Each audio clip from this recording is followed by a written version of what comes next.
जी बिस्मिल्लाहिर्रहमानिर्रहीम अस्सलाम वालेकुम। कैसे हैं आप लोग जनाब? ठीक है। ऐसे लगा कि जैसे आज वर्ल्ड कप शुरू हुआ है। सही, इंडिया ऑस्ट्रेलिया चेन्नई में खेले हैं आज, और क्या ज़बरदस्त मैच हुआ है जी। स्कोर लाइन से तो शायद आपको ना लगे कि 41 ओवर्स के अंदर 201 इंडिया ने चेज़ कर लिया, लेकिन ये बड़ा ज़बरदस्त मैच हुआ है। ऑस्ट्रेलिया ने टॉस जीत के पहले बैटिंग की। फ़ैसला उनका अच्छा था, लेकिन वो स्टिक नहीं कर सके विकेट के ऊपर, क्योंकि इंडिया ने बहुत ज़बरदस्त बॉलिंग की आज, इसमें कोई शक नहीं। ऊपर से उनके पेसर्स ने क्या ज़बरदस्त लाइन और लेंथ पे बुमराह ने बॉलिंग की है, सिराज ने बॉलिंग की है, और फिर then followed by their spinners. I mean they were awesome today. Kuldeep देख लें, जैसे उसकी बॉल टर्न कर रही थी, ग्रिप कर रही थी। जडेजा 3 विकेटें ले गया, कुलदीप 2 आउट कर गया, फिर अश्विन ने आउट किए हैं। I mean it's a complete performance through their bowling. Australian batsman को जो है स्टार्ट मिले हैं, जैसे डेविड वार्नर ने 41 किए हैं। मिचेल मार्श जल्दी आउट हो गए, बुमराह ने उसको आउट किया। स्लिप में कोहली ने बेहतरीन कैच किया, डाइविंग कैच किया ऑन हिज लेफ़्ट। इतना आसान नहीं होता, बहुत तेज़ कैच था, and he was only slipper, और उसने ज़बरदस्त तरीके से उधर लेफ़्ट पे डाइव करके उसने कैच किया। और मिचेल मार्श जो कि एक ड्रीम था उसका कि शायद वो सेंचुरी स्कोर करे इस मैच के अंदर, क्योंकि उसके डैड ने सेंचुरी स्कोर की थी 1987 वर्ल्ड कप में, इसी ग्राउंड में इंडिया के अगेंस्ट जेफ मार्श ने। सो ये एक यूनिक रिकॉर्ड होना था, लेकिन नहीं हो सका जी, वो ज़ीरो पे गया।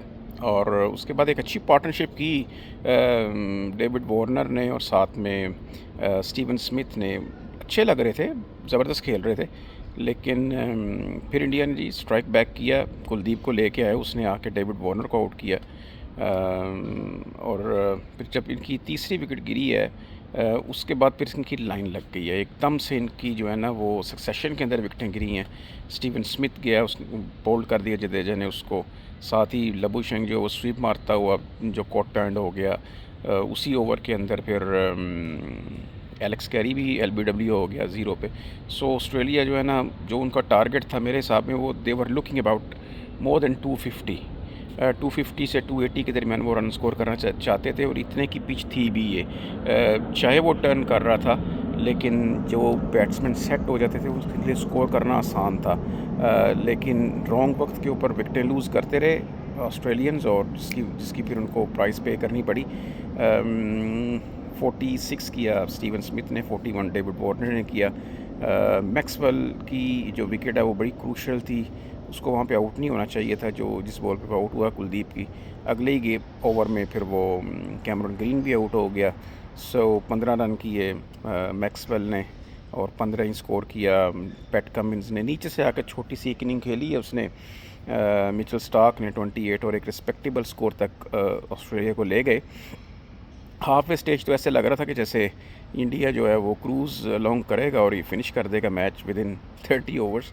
लेकिन जैसे ही आए हैं वो, और पहले ही ओवर में जब मिचेल स्टार्क ने ईशान किशन को आउट किया स्लिप के अंदर, कैमरन ग्रीन ने बड़ा तेज़ कैच लिया उसका, और अगले ओवर में हैज़लवुड ने आके गेम का नक्शा ही बदल दिया जी।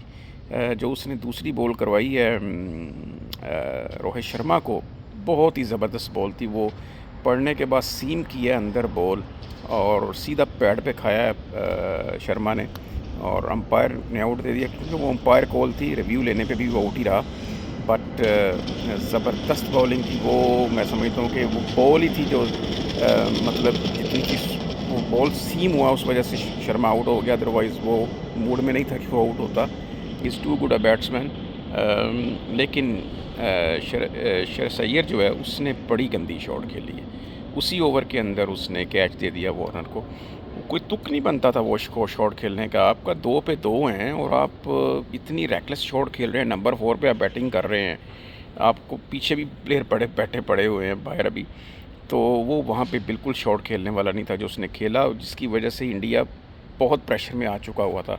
3 जब आउट हो गए 2 पे, आपके 3 मेन बैट्समैन आउट हो गए हैं, और कोहली और केएल राहुल आया उसके साथ बैटिंग करने के लिए। उसके बाद सिर्फ पीछे अगर देखा जाए तो पांड्या और जडेजा ही थे। फॉर इंस्टेंट जडेजा भी फॉर्म में नहीं है, और देखा जाए सिर्फ पांड्या ही रह गए थे पीछे। तो लेकिन जो टर्निंग पॉइंट था वो था जी कैच मिस करना मिच मार्श का, कोहली का। कोहली को बिल्कुल इसी तरह जो उसकी वीकनेस है कि चढ़ती हुई गेंद को उसने पुल किया लेकिन वो एज और ऊपर चली गई। इसी तरह ही मुझे याद पड़ता है 2015 के सेमीफाइनल में मिचेल जॉनसन ने आउट किया था कोहली को, बिल्कुल यहीं पे लाइन पे बॉल करके, तो ऊपर चली गई थी गेंद, उसने कैच ले लिया था। सिमिलरली आज उसी तरह ही प्लान करके बॉलिंग की, लेकिन मिच मार्श ने इतना आसान कैच छोड़ा है, उसके हाथ को टच ही नहीं किया बॉल, तो बीच में से हाथों के भी बाजुओं में से निकल गया बॉल। तो जो है ना आई मीन इनको वो मेरे हिसाब से एक टर्निंग पॉइंट था मैच का। उसके अगर वो कैच हो जाता वहाँ पे कोहली, तो ये इस मैच का नक्शा शायद कुछ और होता, क्योंकि उस वक्त Kohli was only on 12 I think, और 4 आउट हो जाना विद इन 20 रन्स, और फिर ऑस्ट्रेलिया ने और चढ़ जाना था उसके ऊपर, पांड्या ने आ जाना था साथ में, और थिंग्स जो है ना वो could have more difficult for India, but thankfully Mitchell Marsh ने कैच छोड़ा। और फिर कोहली बीइंग कोहली को आप एक चांस दे दें तो फिर वो छोड़ता नहीं है आपको। किंग कोहली जनाब, उसने पूरा घर तक पहुँचा के आया उन्हें। याद करेंगे वो ऑस्ट्रेलिया वाले कि जी कैच छोड़ा था, वो एशेल गिब्स ने छोड़ा था ना जी स्टीवन स्मिथ का 1999 में, तो वो याद करते हैं आज तक उस कैच को। इसी तरह ही ये कैच भी मैं समझता हूँ कि बड़ा कीमती कैच था जो उसने छोड़ दिया। बहरहाल फिर कोहली ने और जो हैं साथ में केएल राहुल ने ज़बरदस्त पार्टनरशिप की जी दोनों ने मिलके, और जब वो जांपा को लेके आए और पहले ही ओवर में उसने नलीफाइड कर दिया केएल राहुल ने जांपा को, 3 चौके लगा के, उसको सेट ही नहीं होने दिया उन्होंने, क्योंकि ऑस्ट्रेलिया जो है मेरे हिसाब से एक स्पिनर शॉट था, इनके पास स्पिन अटैक उस तरह का नहीं है जैसे कि बाकी टीम्स के पास है। एशिया में ये खेल रहे हैं, एश्टनेगर को इन्होंने इंजर्ड हो गया तो उसका निकाल, उसकी जगह स्टीवन स्मिथ को ले लिया, उसको लेबुशिन को ले लिया टीम के अंदर। सो आई मीन स्पिन डिपार्टमेंट इनका कमज़ोर है, बहुत मुश्किल होने वाली है इनको इन स्पिनर्स के साथ, अगर ये समझते हैं कि मैक्सवेल जो है वो पूरा एक स्पिनर का रोल अदा करेंगे। कभी कभी तो वो कर देंगे लेकिन हर मैच में नहीं कर पाएंगे, तो इनको एक स्पेशल स्पिनर की ज़रूरत थी जो इनको आज खली होगी। और स्पेशली खेल भी चेन्नई में रहे थे जहाँ पे बॉल ट्रेडिशनली स्पिन करता। So but credit to India ji, जिस तरह जिस पोजीशन से उन्होंने आज ये मैच जीता है, उनके कॉन्फिडेंस को बहुत ज़्यादा बूस्ट मिला होगा, और बड़ी ज़बरदस्त कैंपेन का उन्होंने आगाज़ किया है। अब अगला मैच उनका अफ़गानिस्तान के साथ है, कंपैरेटिवली इजी मैच होना चाहिए इंडिया को, इंडिया आराम से मेरा ख्याल वो मैच जीतेगा। एंड देन पाकिस्तान इंडिया, उसमें भी इंडिया मैं समझता हूँ कि फ़ार सुपीरियर साइड है पाकिस्तान से, उनके पास तमाम बेसिक जो है उनकी कवर है। बड़ा मुश्किल होने वाला है पाकिस्तान के लिए मैच, अनलेस और अनटिल कोई एक्स्ट्रा ऑर्डनरी परफॉर्मेंस आ जाए और तमाम टीम जो है वो एक जेल हो के खेले और 2-3 बंदे बीच में से परफॉर्म कर जाएं आउट ऑफ द बॉक्स। उसके अलावा मुझे नज़र नहीं आता कि इंडिया को पाकिस्तान टीम चैलेंज कर पाएगी इस दफ़ा अहमदाबाद में, वो भी उनकी बैकयार्ड के अंदर। सो आज तक के लिए यही था जी। अब कल मैच है जी नीदरलैंड और न्यूजीलैंड का, तो वो भी मुझे लगता है न्यूजीलैंड के लिए केक वॉक होगी, बट आप कुछ कह नहीं सकते क्योंकि नीदरलैंड ने पाकिस्तान को तो काफ़ी ज़बरदस्त टफ़ चैलेंज दिया था। सो फिर आपसे इंशाल्लाह कल मुलाकात होती है नेक्स्ट मैच के बाद। तब तक के लिए अल्लाह हाफ़िज़, अस्सलाम वालेकुम।